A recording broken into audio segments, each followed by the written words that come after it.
Oke, assalamualaikum, berjumpa lagi di channel gua. Dan seperti biasa gua bakalan coba ngebahas salah satu mitos di Indonesia yang menurut gua udah banyak banget yang tahu tentang mitos ini. Namun pas gua tahu kebenarannya, ternyata mitos ini berbanding terbalik sama mitos yang ada di masyarakat gitu kan. Mitos apa itu? Makanya ikutin aja.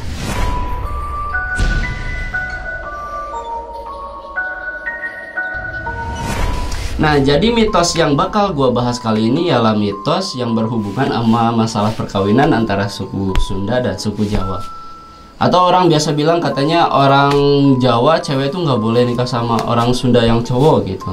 Nah, ternyata si mitos ini sebenarnya kebalik. Sebenarnya di mitos ini ialah cewek Sunda yang nggak boleh nikah sama pria Jawa gitu kan. Nah, kenapa gua bahas mitos ini? Karena ternyata mitos ini tuh ada sejarahnya tersendiri. Sejarah antara dua kerajaan, yaitu yang satu kerajaan Majapahit dan yang kedua kerajaan Sunda tentunya gitu kan. Nah, dimulai dari mana mitos ini? Nah, jadi mitos ini sebenarnya terjadi karena adanya perselisihan antara dua kerajaan ini. Dan ceritanya dimulai dari seorang raja yang udah pasti kita kenal semua, yang bernama Hayam Wuruk, yang mempunyai patih Gajah Mada gitu kan.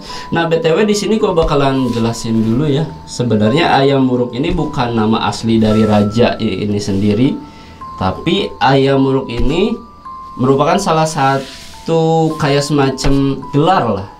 Gelar yang orang zaman dulu itu suka ngasih gelar sama seseorang berdasarkan, kalau kita mungkin sekarang gelar yang pantas gitu, seperti Hayam Wuruk. Ayam ini kan kita sudah tahu lah ayam itu apa gitu, dan Wuruk ini adalah orang yang terpelajar. Nah, disandingkanlah kepada si raja ini karena raja ini adalah seseorang yang berwibawa gitu kan, dan terpelajar tentunya. Begitu juga dengan patihnya yaitu Gajah Mada. Nah, balik lagi ke kisah di balik mitos ini. Nah, jadi mitos ini sebenarnya menceritakan tentang seorang wanita yang cantik, merupakan ratu dari kerajaan Sunda yang bernama Dyah Pitaloka Citaresmi. Nah, si Raja Majapahit yaitu Hayam Wuruk ini menyukai si putri Dyah Pitaloka ini. Kita sebut saja Dyah Pitaloka ya. Nah, kemudian di samping si Hayam Wuruk ini cinta kepada si ratu ini, si Dyah Pitaloka ini, ternyata si Hayam Wuruk punya niatan lain, yaitu untuk memperbaiki hubungan antara kerajaan Majapahit dan kerajaan di tataran Sunda. Dan ternyata juga si raja Sunda ini atau si raja di dataran Sunda ini, dia adalah salah satu anak ibunya yang bernama Dyah Lembu Tai.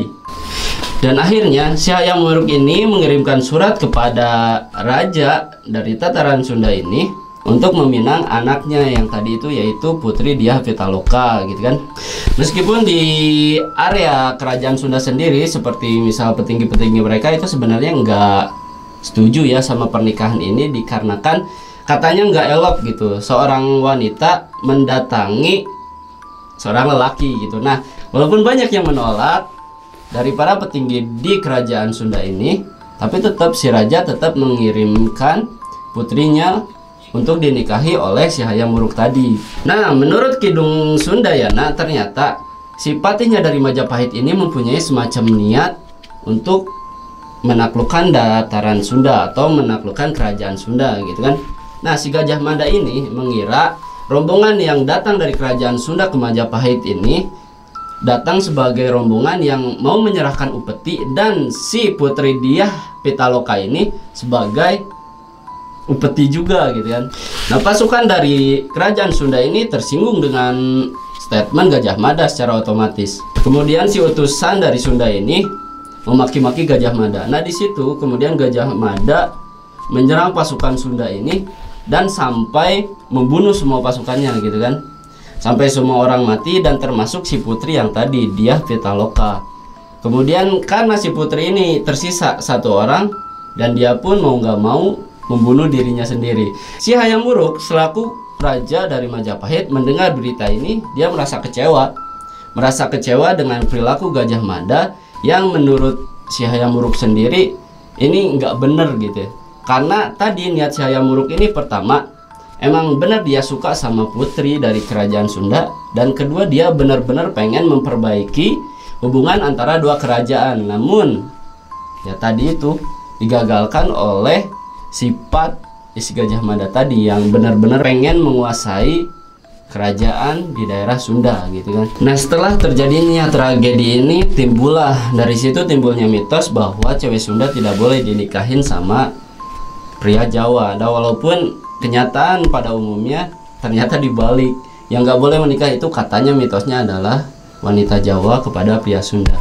Nah, setelah kejadian ini, katanya si Gajah Mada ini kayak dikasih semacam satu wilayah buat dia, dan itu pun merupakan salah satu sanksi dari Hayam Wuruk untuk mengasingkan Gajah Mada. Nah, itu sih sebenarnya histori di balik mitos kenapa wanita Sunda gak boleh nikah sama pria Jawa.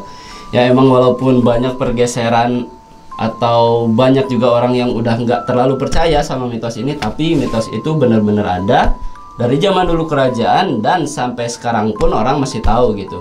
Ya walaupun emang sekarang udah nggak terlalu didengar juga gitu.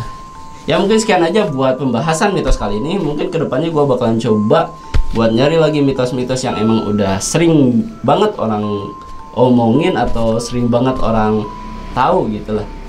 Makasih udah nonton dan makasih juga udah dukung channel gua. Assalamualaikum warahmatullahi wabarakatuh.